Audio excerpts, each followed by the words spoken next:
नमस्कार, हमारे IGNOU audio books channel पर आपका स्वागत है। इंदिरा गांधी राष्ट्रीय मुक्त विश्वविद्यालय सतत शिक्षा विद्यालय स्नातक डिग्री कार्यक्रम वैकल्पिक पाठ्यक्रम BGSI 001 जेंडर संवेदीकरण समाज संस्कृति और परिवर्तन खंड 3 जेंडर और कार्य इकाई 10 कार्य और श्रम बाजार में जेंडर के मुद्दे 10.1 प्रस्तावना। इस पाठ्यक्रम की 8वीं और 9वीं इकाई में हम रोजगार से जुड़ी अवधारणाओं, श्रम के जेंडरीकृत विभाजन के निहितार्थों तथा भारत में रोजगार के वर्तमान परिदृश्य के बारे में पढ़ चुके हैं। श्रम और रोजगार की संकल्पनाओं के बारे में शिक्षार्थियों की समझ स्पष्ट अवश्य हो गई होगी।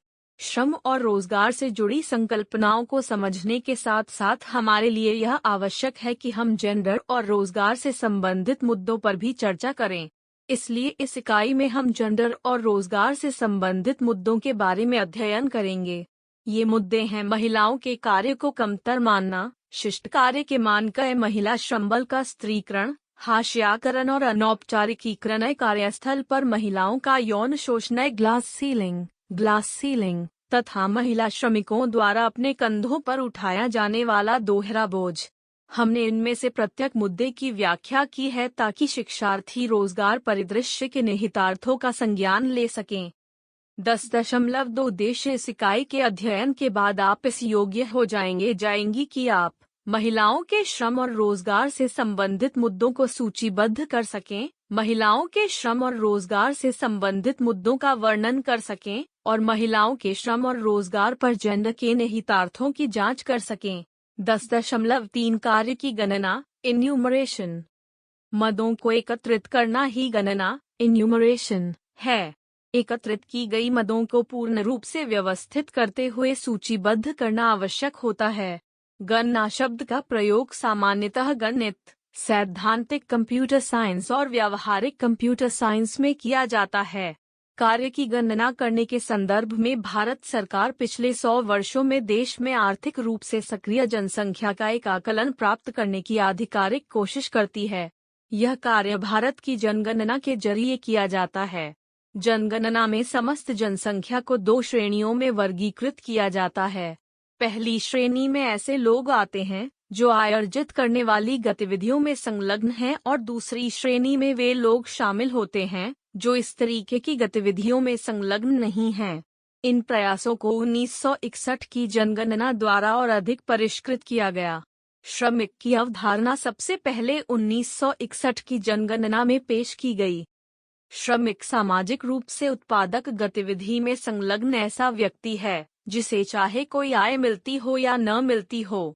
सन 1950 से भारतीय राष्ट्रीय प्रतिदर्श सर्वेक्षण NSS बारंबार किए जाने वाले अपने प्रतिदर्श सर्वेक्षणों के माध्यम से भी कार्य या आर्थिक गतिविधि, चाहे वह लाभप्रद हो या न हो, में सहभागिता के बारे में इसी से मिलती जुलती सूचनाएं एकत्रित करता आ रहा है। आंकड़े एकत्र करने की अन्य आधिकारिक व्यवस्थाओं के अलावा जनगणना और NSS सभी भी भारतीय जनसंख्या के बारे में लिंगवार, क्षेत्रवार और उम्रवार सूचनाएं उपलब्ध कराने वाले नियमित स्रोतों की तरह महत्वपूर्ण बने हुए हैं। इस प्रक्रिया में नारीवादियों ने वर्तमान सर्वेक्षणों की अनुपयुक्तता को देखते हुए इन सर्वेक्षणों में महिलाओं के कार्य के योगदान को शामिल करने के लिए ढांचा, फ्रेमवर्क विकसित करने का प्रयास किया है। आंकड़े एकत्रित करने वाले अभिकरणों द्वारा अपनाए जा रहे वर्तमान संकल्पनात्मक ढांचों और विधियों का अध्ययन करने से इस प्रक्रिया की शुरुआत हुई। ये अभिकरण आर्थिक गतिविधियों में महिला जनसंख्या के योगदान के बारे में सूचनाएं एकत्रित किया करते थे। इस पाठ्यक्रम की इकाई संख्या 1 में हम महिलाओं के कार्यों के योगदान के बारे में श्रेणीवार तरीके से पहले ही पढ़ चुके हैं। ये श्रेणियां थीं उत्पादक, पुनरुत्पादक और सामुदायिक कार्य।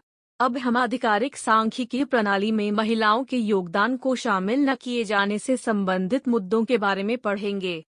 भारत के आधिकारिक आंकड़े बताते हैं कि जीवन के सभी क्षेत्रों सामाजिक, आर्थिक और राजनीतिक में महिलाएं अभी भी पुरुषों से पीछे ही हैं।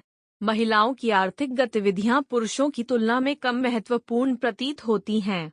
हालिया वर्षों में श्रम बल में महिलाओं की सहभागिता कुल महिला आबादी के 28% से अधिक कभी नहीं रही है।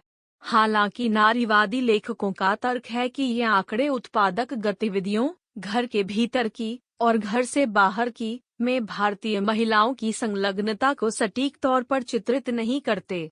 ऐसा इसलिए है क्योंकि आंकड़े एकत्रित करने वाली इन प्रणालियों द्वारा प्रयुक्त की जाने वाली संकल्पनाएं, मापें और तकनीकें भारतीय स्थितियों के लिए उपयुक्त नहीं हैं। इकाई 1 में हम श्रम के लैंगिक विभाजन के बारे में भी पढ़ चुके हैं। श्रम का लैंगिक विभाजन महिलाओं को प्रतिकूल परिस्थितियों में रख देता है। पितृसत्ता के कारण समाज में मौजूद विचार, परसेप्शंस, महिलाओं द्वारा किए गए कार्य के मूल्य को कम मानते हैं। यही आम धारणा, परसेप्शन, आंकड़े एकत्रित करने वाले तंत्र के डिजाइन में भी प्रतिबिंबित होती है। यह महिलाओं द्वारा किए जाने वाले कार्य के मूल्य और उनके योगदान को प्रतिबिंबित करने में असफल हो जाता है। आंकड़े एकत्रित करने की भारतीय प्रणाली का अध्ययन करने के बाद नारीवादियों ने विभिन्न राष्ट्रीय और अंतर्राष्ट्रीय मंचों से इस प्रणाली पर बारंबार अनेक सवाल उठाए। ये सवाल महिलाओं के कार्य के संबंध में आंकड़े एकत्रित करने की भारतीय प्रणाली की त्रुटियों की तरफ इशारा करते थे। आंकड़े एकत्रित करने की भारतीय प्रणाली अन्य विकासशील देशों की प्रणालियों से कुछ ही बेहतर है। अनेक विकासशील देशों में सामाजिक आर्थिक प्रथाएं महिलाओं को प्रतिबंधित करती हैं। ये प्रथाएं उत्पादक कार्यों में अपनी सहभागिता को जाहिर करने से महिलाओं को रोकती हैं। महिलाओं द्वारा किया गया यह उत्पादक कार्य चाहे घरेलू किस्म का हो या फिर यह सामाजिक किस्म का ही क्यों न हो। आंकड़े एकत्रित करने की वर्तमान प्रणाली की पुनर्संरचना करने के लिए प्रयास किए गए थे ताकि अंतर्राष्ट्रीय रूप से सभी विकासशील देशों में सार्वजनिक और निजी दोनों प्रकार के क्षेत्रों में महिलाओं द्वारा किए गए कार्यों को इसमें शामिल किया जा सके। 10.4 महिलाओं के कार्य में क्या क्या शामिल है। महिलाओं के और पुरुषों के कार्यों के बीच अंतरों को जानने के लिए यह आवश्यक है कि हम इन कार्यों के प्रतिमान और इनकी परिस्थितियों का विश्लेषण करें। महिलाओं और पुरुषों द्वारा किए जाने वाले कार्यों को गौर से देखने पर इनमें एक बुनियादी अंतर यह सामने आता है कि जहां महिलाएं प्रधानतः घरों के दायरों के भीतर कार्य करती है, वहीं पुरुष मुख्यतः घर से बाहर के कार्यों में अपना अधिकांश समय व्यतीत करते हैं। दूसरे शब्दों में कहा जाए तो महिलाएं अनिवार्य रूप से घर परिवार के निजी दायरे तक सीमित किए गए कार्यों को ही करती हैं। पुरुष घर परिवार के इस दायरे के बाहर काम करते हैं, यानी वे सार्वजनिक क्षेत्र में कार्य करते हैं। इसका मतलब यह नहीं है कि महिलाएं बाहर का कोई काम नहीं करती या पुरुष निजी क्षेत्र के घरेलू दायरे का कोई काम नहीं करते, बल्कि इसका तात्पर्य यह है कि महिलाएं अपने समय का उल्लेखनीय हिस्सा घरेलू कामों में और पुरुष अपने समय का उल्लेखनीय हिस्सा बाहरी गतिविधियों में खर्च करते हैं। अपने कार्य क्षेत्र का चुनाव करना पुरुषों और महिलाओं की अपनी स्वतंत्र इच्छा पर आधारित नहीं होता। प्राथमिक रूप से यह पारंपरिक मानकों और संस्कृतियों द्वारा उन्हें सौंप दी गई जिम्मेदारियों का परिणाम होता है। पारंपरिक मानक लगभग सभी समाजों में गृह निर्माण के या घर की देखभाल के कार्य, अक्सर इसे गृह कार्य या घरेलू कामकाज कहा जाता है, को महिलाओं के लिए आवंटित करते हैं। इसके अतिरिक्त भारत समेत समस्त विकासशील देशों की स्थिति यह है कि इनमें कृषि और घरेलू कार्यों पर आधारित उत्पादन इकाइयों का पंजीकृत रूप से वर्चस्व है। कृषि और घरेलू कार्यों पर आधारित इन उत्पादन इकाइयों में परिवार के सदस्य बिना किसी भुगतान वाले नियोजकों के रूप में कार्य करते हैं। बिना किसी भुगतान वाले रोजगार से जुड़ी ये गतिविधियां जीवन निर्वाह या गैर बाजार उत्पादन का अंग होती हैं। इन घरेलू आर्थिक इकाइयों में पुरुषों और महिलाओं के बीच कार्य और आय का बंटवारा कुछ निश्चित प्रतिमानों के अनुसार किया जाता है। पुरुषों और महिलाओं के बीच श्रम का विभाजन करने वाले ये प्रतिमान भारत के सभी क्षेत्रों में एक जैसे नहीं हैं। यह एक आम प्रवृत्ति है कि महिलाओं को उनके घरेलू कामों के साथ साथ कुछ और काम भी सौंप दिए जाते हैं। घरेलू कार्यों को महिलाओं की प्राथमिक जिम्मेदारियों के तौर पर देखा जाता है, इसलिए उनके द्वारा किए गए उत्पादक कार्य मुख्य रूप से निजी दायरे तक और घर की चारदीवारी के भीतर तक ही सीमित रह जाते हैं। इसके अलावा घरेलू उत्पादक गतिविधियों में उनकी सहभागिता कभी कभार होने वाले किस्म की होती है, आकस्मिक और अक्सर हाशिए की होती है। आमतौर पर यही सत्य है। लेकिन कृषि के व्यस्त मौसम के दौरान महिलाओं के लिए यह आवश्यक होता है कि वे बच्चों तथा वृद्धजनों की देखभाल करने समेत अपने समस्त घरेलू कार्यों के अलावा दिन के अपने समय के एक बड़े हिस्से को उत्पादक कार्यों में खर्च करें, चाहे इसके लिए उन्हें कोई बलिदान ही क्यों न देना पड़े। आइए उन कारणों का परीक्षण करें जिनके चलते महिलाओं द्वारा किए गए कार्यों का उचित मूल्यांकन नहीं हो पाता और ये कार्य अल्प गणना, कम तरांकने के शिकार हो जाया करते हैं। 10.5 महिलाओं के कार्य की अल्प गणना और अल्प मूल्यांकन। अनुभाग 10.4 में हम घरेलू गतिविधियों के साथ साथ उत्पादक गतिविधियों में भी महिलाओं की संलग्नता को देख चुके हैं। अधिकतर ऐसा ही होता है कि उत्पादक गतिविधियों में महिलाओं द्वारा किए गए योगदान का कोई संज्ञान नहीं लिया जाता। अधिकांशतः यह योगदान अदृश्य ही रह जाता है। सांख्यिकीय रूप से गणना करने वाला कोई व्यक्ति जब परिवार के प्रत्येक सदस्य द्वारा किए गए कार्य के योगदान को जानने के लिए परिवार के सदस्यों से इस संबंध में पूछताछ करता है, तो परिवार के प्रत्येक सदस्य द्वारा किए गए ऐसे योगदान को जानने के लिए वह आमतौर पर परिवार के पुरुष सदस्यों के ही संपर्क में आता है। महिलाओं द्वारा किए गए कार्य का संज्ञान न लिए जाने के कारण तथा समाजीकरण की प्रक्रिया के कारण पुरुष सदस्य महिलाओं द्वारा किए गए कार्यों का मूल्य बहुत कम आंकते हैं। इसलिए वे गणना करने वाले व्यक्ति को महिलाओं के योगदान के बारे में सटीक सूचनाएं नहीं दे पाते। कृपया थोड़ा सा विराम लें और अपने अध्ययन पर आधारित निम्नलिखित प्रश्नों के उत्तर खोजने का प्रयास करें। 1. गणना इन्यूमरेशन क्या है? 2. एनएसएस और भारत की जनगणना सेंसस ऑफ इंडिया की भूमिकाएं क्या हैं? 10.6 शिष्ट कार्य डिसेंट वर्क। सभी के लिए शिष्ट कार्य की अवधारणा अंतर्राष्ट्रीय श्रम संगठन द्वारा लाई गई थी। इसका उद्देश्य स्वतंत्रता, समानता, सुरक्षा और मानवीय गरिमा की स्थितियों में शिष्ट और उत्पादक कार्य हासिल करने के लिए पुरुषों और महिलाओं दोनों के लिए अवसरों को बढ़ावा देना था। शिष्ट कार्य की संकल्पना के 4 स्तंभ इस प्रकार हैं: रोजगार और उद्यम कार्य, कार्यस्थल के अधिकार, सामाजिक सुरक्षा, बातचीत। ये स्तंभ संदर्भ के एक महत्वपूर्ण बिंदु की रचना करते हैं जिसका लक्ष्य समाज में हाशियाकृत समुदायों के सशक्तिकरण पर फोकस करते हुए समाज को और अधिक न्यायपूर्ण, संपोषणीय और समानतापरक बनाना है। शिष्ट कार्य तक महिलाओं की पहुंच खासतौर पर प्रजननमूलक और उत्पादक कार्यों के संयुक्त बोझ के कारण प्रभावित हो जाती है। कार्य के पारंपरिक अवधारणा निर्मित में कार्यों के इस दोहरे बोझ के तनाव की कोई गणना नहीं की जाती क्योंकि पारंपरिक संकल्पना भुगतान वाले कार्यों पर ही ध्यान देती है और प्रजननमूलक या पुनरुत्पादनकारी श्रम का परीक्षण नहीं करती।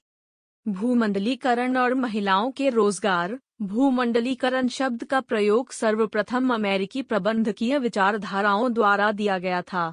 भूमंडलीकरण ऐसी कंपनियों से जुड़ी हुई एक परिघटना है जो अपने अस्तित्व के लिए तीव्रतापूर्वक और निर्दयतापूर्वक बाजार और उत्पादन की प्रतिस्पर्धा के साथ अपना समायोजन स्थापित करती हैं। इसका अर्थ है मुक्त व्यापार, बंधन मुक्त बाजार और विश्व में राष्ट्रों की अर्थव्यवस्थाओं का एकीकरण। भूमंडलीकरण अंतर्राष्ट्रीय और बहुराष्ट्रीय निगमों के स्वार्थपूर्ण हितों से संचालित होता है। उत्पादों के भूमंडलीकरण ने श्रमबल के स्त्रीकरण को जन्म दिया है तथा निर्धनता का स्त्रीकरण किया है। पिछले 3 दशकों में महिलाओं की आर्थिक गतिविधियों में बढ़ोतरी हुई है, लेकिन वे कम वेतन वाली नौकरियों में व्यावसायिक पदसोपान में सबसे निचले स्थान पर संकेंद्रित हैं। विकासशील देशों में भूमंडलीकरण की ताकतों ने निर्धन और आदिवासी महिलाओं के बोझ को बढ़ा दिया है क्योंकि प्राकृतिक संसाधनों का व्यवसायीकरण कर दिया गया है और इस प्रकार इन महिलाओं को उनकी जीविका के संपोषणीय विकल्पों से वंचित कर दिया गया है। कृषि क्षेत्र में अंतर्राष्ट्रीय खिलाड़ियों ने मूल्यों का हेरफेर पैदा कर दिया है। इसका परिणाम यह हुआ है कि महिला किसानों पर दबाव बहुत बढ़ गया है। इस प्रकार यह देखा जा सकता है कि भूमंडलीकरण ने अर्थव्यवस्था में महिलाओं के लिए श्रम बाजार के संदर्भ में बहुत परिवर्तन कर दिए हैं। निम्नलिखित अनुभागों में हम यह देखेंगे कि भूमंडलीकरण ने महिलाओं के रोजगार को किस प्रकार परिवर्तित कर दिया है। आप सुन रहे ऑडियो लर्निंग को 10.7 रोजगार और श्रमबल का स्त्रीकरण, फेमिनाइजेशन। पूरी दुनिया में अधिक से अधिक महिलाएं श्रमबल में शामिल होती जा रही है। वैश्विक रोजगार ने 2 नई प्रगतियों को जन्म दिया है, पहली, रोजगार बाजार में महिलाओं की भीड़ का बढ़ना और दूसरी, महिलाएं श्रम के क्षेत्र में अनिश्चित, प्रिकेरियस और लचीली हुई हैं। संयुक्त राष्ट्र संघ ने महिलाओं के रोजगार के इन प्रतिमानों को रोजगार का स्त्रीकरण कहा है। अधिकांश महिलाओं के पास एक चकत्तीदार करियर, पैचवर्क करियर अपॉस्ट्रोफी होता है क्योंकि बच्चा पैदा करने, उन्हें पालने पोसने तथा उनकी और वृद्धजनों की देखभाल करने आदि कारणों से महिलाओं के करियर में व्यवधान आ जाया करता है। यह व्यवधान इस कारण से भी आ जाता है कि महिलाओं को मिलने वाले रोजगार या तो उपलब्ध ही नहीं होते या फिर अगर वे उपलब्ध भी होते हैं तो वे आकस्मिक, ओकेजनल अथवा पार्ट टाइम किस्म के होते हैं। पूरी दुनिया में भूमंडलीकृत बाजार द्वारा संचालित अर्थव्यवस्था में जीवन पर्यंत सुरक्षा वाला कोई पूर्णकालिक रोजगार मिलना अपवाद की बात हो चुकी है। अंतर्राष्ट्रीय कंपनियों ने अपनी घरेलू इकाइयों में या फिर रूप संविदाओं के माध्यम से महिलाओं के लिए रोजगार के नवीन अवसर उत्पन्न किए हैं। सस्ते, लचीले और असंगठित महिला रोजगार को विश्व की अर्थव्यवस्था में छलांग लगाने वाले प्लेटफॉर्म, डाइविंग बोर्ड के रूप में देखा जाता है। श्रम के स्त्रीकरण को निम्नलिखित तरीकों से वर्णित किया जा सकता है। 1. महिला श्रमिकों की सहभागिता दरों में वृद्धि।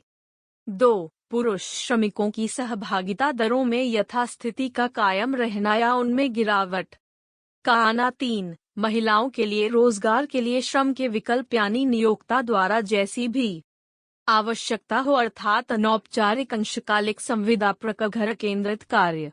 आइए अब इस बारे में अध्ययन करें कि महिलाओं के श्रम के अनौपचारिकीकरण के जरिए वे किस प्रकार हाशिए पर चली जाती हैं। 10.8 हाशियाकरण और अनौपचारिकीकरण, इनफॉर्मलाइजेशन। श्रमिकों के रूप में महिलाओं को रखने का लाभ यह है कि वे मजदूरी की कम दरों पर मिल जाती हैं और खराब कार्यदशाओं का विरोध करने में असमर्थ होती हैं। एक भूमंडलीकृत बाजार में इसी कारण यह सुनिश्चित हो जाता है कि विदेशी निवेशकों के लिए देश आकर्षक और प्रतिस्पर्धात्मक बना रहेगा। महिलाओं को कम मजदूरी देने, संगठित होने के उनके अधिकार को नकारने, उत्पादन के शहरी केंद्रों की तरफ उनके प्रवास करने तथा प्रवासी मजदूरों की जीवन स्थितियों के प्रतिबंधित या खराब होने के माध्यम से भूमंडलीकरण ने महिला श्रमिकों के शोषण की नई आशंकाएं पैदा कर दी हैं। इस प्रकार भूमंडलीकरण ने महिला श्रम बल के सामाजिक और आर्थिक हाशियाकरण, मार्जिनलाइजेशन को बढ़ावा दिया है। अनौपचारिक क्षेत्र में महिलाओं का प्रतिनिधित्व बहुत ही अधिक है क्योंकि इस क्षेत्र के व्यवसायों और गतिविधियों से जुड़े कार्यों में लचीलापन बहुत अधिक होता है। यह स्थिति महिलाओं के लिए लाभदायक बन पड़ती है क्योंकि महिलाओं को गैर भुगतान वाले श्रम के रूप में अपनी प्रजननमूलक व देखभाल परक भूमिकाओं का निर्वहन भी करना पड़ता है। नियोक्ता महिलाओं से समाज द्वारा की गई ऐसी उम्मीदों का शोषण करते हैं और अपने मुनाफे को अधिकाधिक बढ़ाते हैं। इस प्रकार पूरी दुनिया के सभी देशों की अनौपचारिक अर्थव्यवस्थाओं में महिला श्रमिक ही रीढ़ की हड्डी का काम करती हैं। 10.9 कार्यस्थल पर यौन शोषण। कार्यस्थल पर यौन शोषण का मुद्दा कार्यस्थलों पर महिलाओं की सुरक्षा और गरिमा से जुड़ा हुआ एक बेहद महत्वपूर्ण मुद्दा है। यह पितृसत्ता के कारण महिलाओं पर प्रयुक्त की जाने वाली पौरुष शक्ति की एक अभिव्यक्ति है। यह यौन शोषण दैनिक जीवन में महिलाओं के विरुद्ध की जाने वाली हिंसा की प्रायः विस्तारित अभिव्यक्ति होता है, जिसका लक्ष्य कार्यस्थल पर महिलाओं को निशाना बनाते हुए उनकी सुभेद्यता का शोषण करना होता है। माननीय सर्वोच्च न्यायालय द्वारा सन 1997 में विशाखा मामले में दिया गया अत्यधिक महत्वपूर्ण निर्णय यौन शोषण को इस रूप में परिभाषित करता है: यौनिक रूप से तय किया गया कोई भी अवांछित व्यवहार है, जैसे शारीरिक संपर्क, यौनिक आग्रह स्वीकार करने के लिए मांग या निवेदन करना, यौनिकता के रंग में रंगे हुए इशारे करना, अश्लील साहित्य का प्रदर्शन करना तथा यौनिक प्रकृति का कोई भी अवांछित शारीरिक, मौखिक या अमौखिक आचरण करना। माननीय सर्वोच्च न्यायालय ने यह भी रेखांकित किया कि यौन शोषण महिलाओं के बुनियादी मानवाधिकारों का उल्लंघन है। इस निर्णय ने नियोक्ताओं को दिशा निर्देश प्रदान किए कि वे कार्यस्थल पर होने वाले यौन उत्पीड़न का समाधान करें और ऐसे शोषण को रोकें। इस निर्णय ने नियोक्ताओं के लिए ऐसे दिशा निर्देश भी उपलब्ध कराए कि वे महिला कर्मचारियों के लिए भेदभाव मुक्त वातावरण का निर्माण करें। निर्णय में यह भी कहा गया कि नियोक्ता कार्यस्थलों के अन्य जिम्मेदार व्यक्तियों का कर्तव्य है कि वे महिलाओं को कार्य करने के लिए एक सुरक्षित वातावरण उपलब्ध कराएं ताकि यौन शोषण की कोई घटना घटित न हो सके।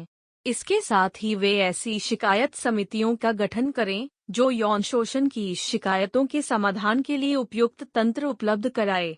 माननीय न्यायालय ने इसके अतिरिक्त यह निर्देश भी दिया कि प्रत्येक कार्यस्थल के लिए यह आवश्यक है कि वह यौन उत्पीड़न की शिकायतों की पावती के लिए तथा उसकी जांच पड़ताल के लिए एक समिति का गठन अवश्य करे। न्यायालय द्वारा जारी किए गए निर्देशों के मुताबिक ऐसी किसी भी समिति में सदस्यों की कुल संख्या का कम से कम आधा हिस्सा महिलाओं द्वारा भरा जाना चाहिए।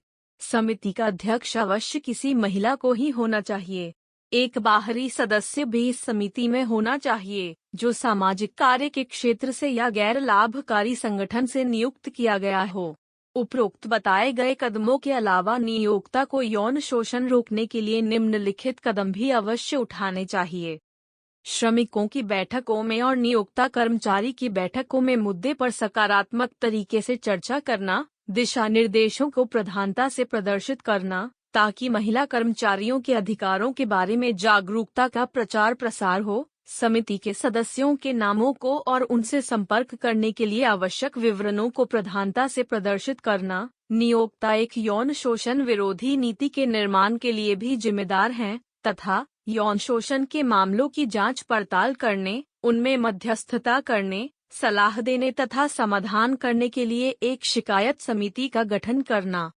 निम्नलिखित केस स्टडी आपके लिए कार्यस्थल पर यौन शोषण का एक स्पष्ट चित्र प्रस्तुत करती है। एस का केस मामला डैश। एस कॉमर्स में परास्नातक पोस्ट ग्रेजुएट एक लड़की है। उसने एक बहुराष्ट्रीय कंपनी में एक प्रशिक्षु के रूप में प्रवेश लिया। कुछ ही वर्षों में वह वहां क्रय अधिकारी के रूप में नियुक्त कर दी गई। नौकरी की प्रतिपुष्टि के बाद एस ने जी को रिपोर्ट करना शुरू किया। जी एक वरिष्ठ उपाध्यक्ष है। शुरू में जी ने एस से यौनिक आग्रहों का निवेदन किया। एस के नकार के बाद जी ने उससे यौनिक आग्रहों की मांग की। जब एस ने उसके द्वारा डाले जा रहे दबाव को खारिज किया तो इसको उसके पद से मुक्त कर दिया गया और उसे एक बहुत निचले दर्जे का पद प्रदान किया गया। उसे कार्यालय में अब केवल फाइल का और फोटोकॉपी का काम करना होता था। जी ने एस को उसके आवासीय फोन नंबर पर देर रात को फोन किया। एस ने पुलिस में इस बात की एक शिकायत दर्ज कराई। उसने कंपनी के निदेशकों में से एक निदेशक से इस बात की मौखिक शिकायत भी की।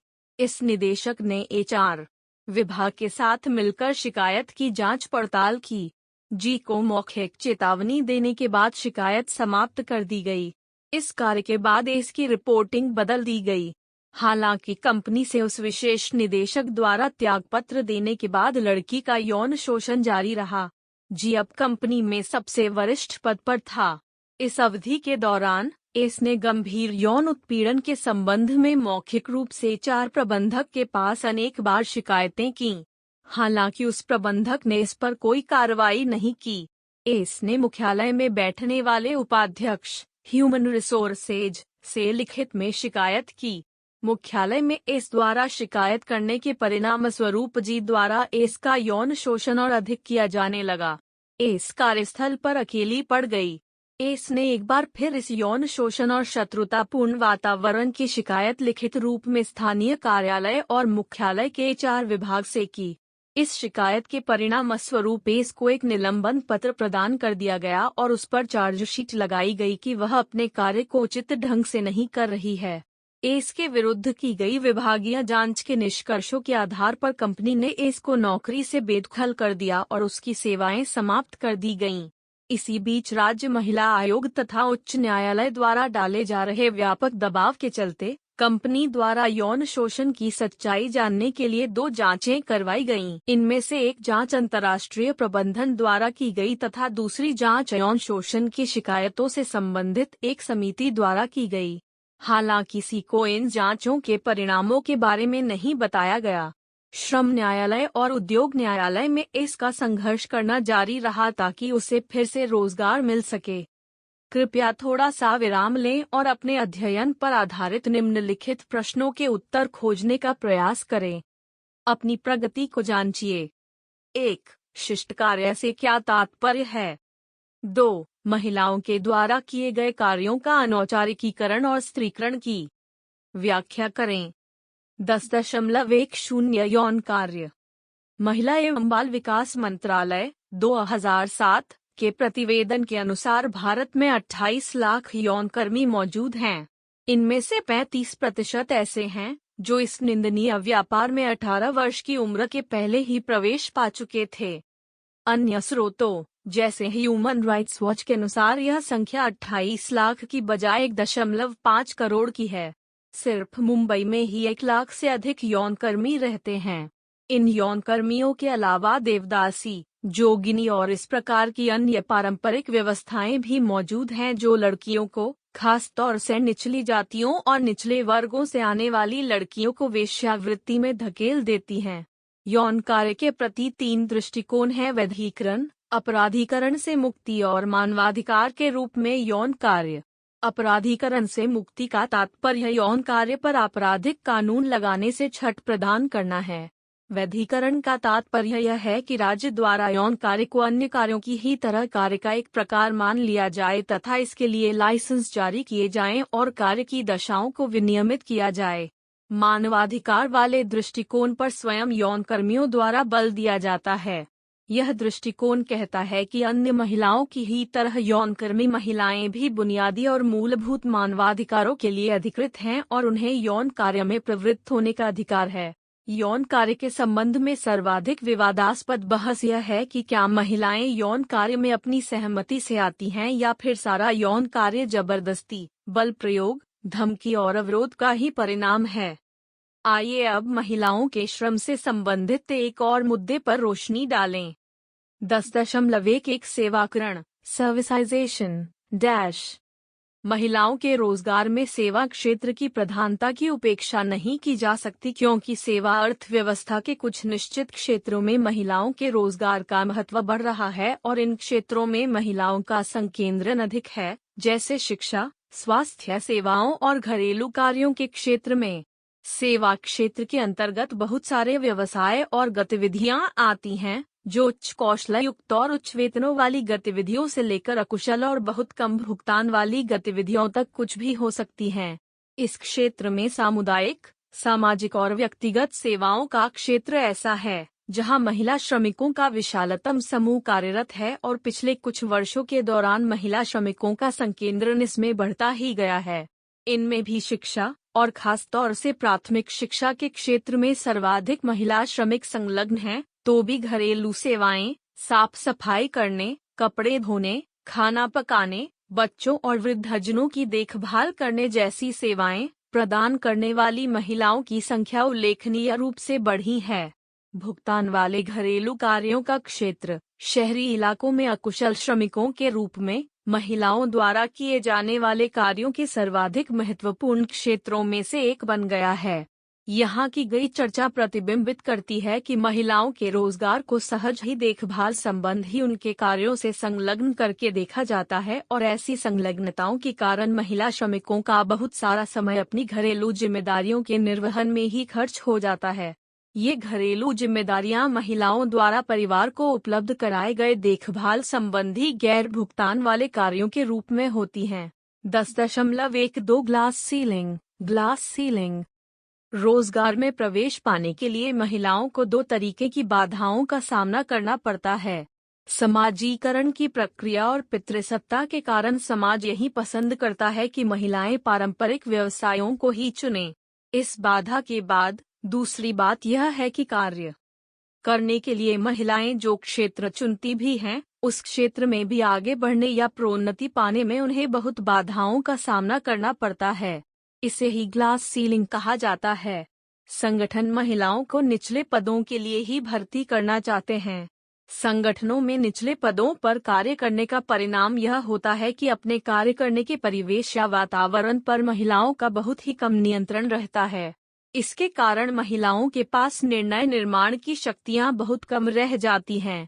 प्रोन्नतियों के मामले में संगठन महिलाओं के साथ लैंगिक भेदभाव करते हैं।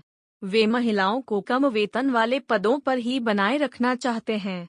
इसलिए महिलाओं के पास प्रोन्नति के या आगे बढ़ने के अवसर बहुत ही कम होते हैं।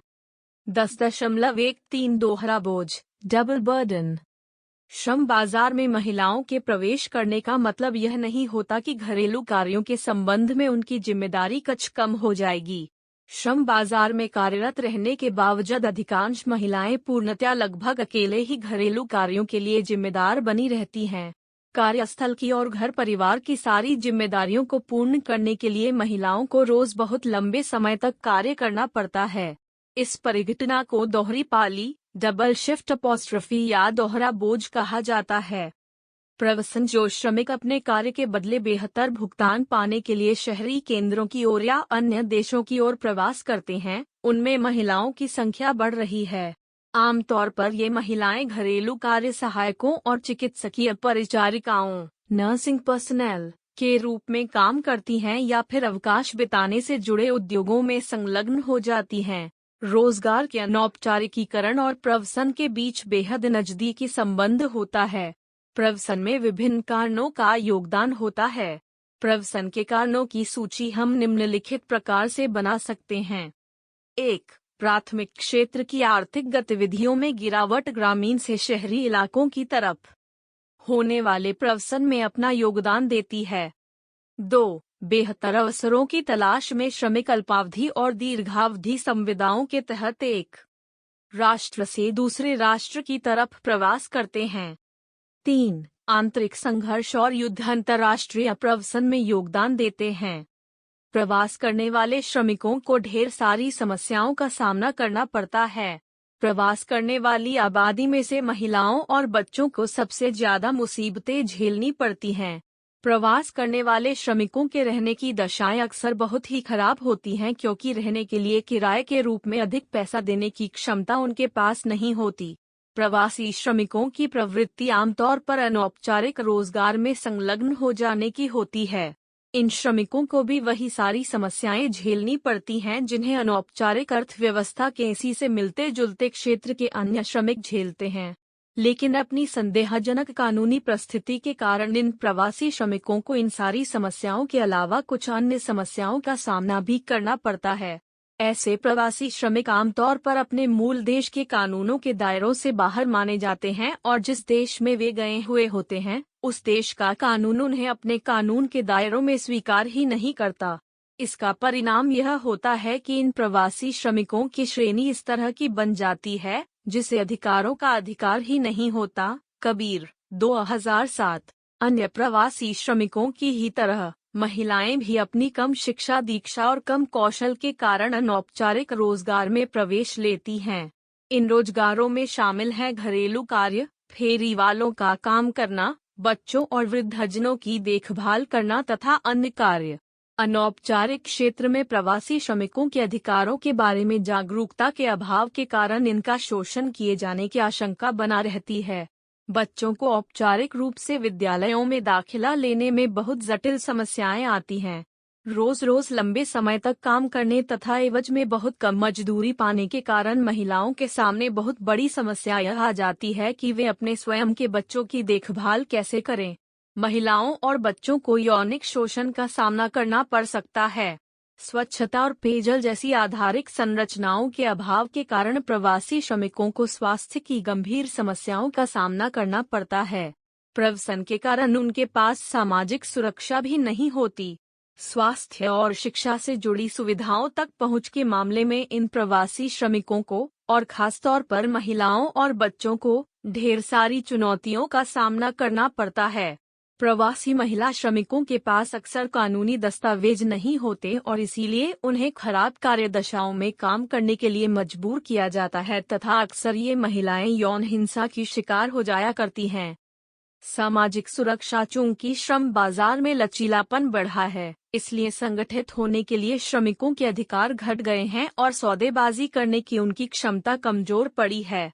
भूमंडलीकरण के परिणाम स्वरूप कार्य अधिक असुरक्षित हो गया है, क्योंकि नौकरियां औपचारिक और कानूनी रूप से विनियमित प्रतिष्ठानों से खिसककर छोटे छोटे और अनौपचारिक प्रतिष्ठानों तथा घरेलू कार्यों से जुड़े क्षेत्रों की तरफ आ गई हैं। इन नौकरियों तक पहुंच बनाना महिलाओं के लिए अपेक्षाकृत अधिक आसान होता है, लेकिन ये नौकरियां श्रम कानूनों और सामाजिक लाभों की सुरक्षा के दायरे से बाहर ही रह जाया करती हैं। औपचारिक क्षेत्र के अंशकालिक पार्ट टाइम श्रमिकों को भी इसी तरीके की समस्याओं का सामना करना पड़ता है। पारिवारिक देखभाल की जिम्मेदारियों से जुड़े गैर भुगतान वाले कार्यों के लिए समर्थन प्रणालियों का अभाव समस्याओं को और भी अधिक गंभीर बना देता है तथा यह निर्धन और सुभेद्य महिलाओं पर सबसे ज्यादा प्रहार करता है।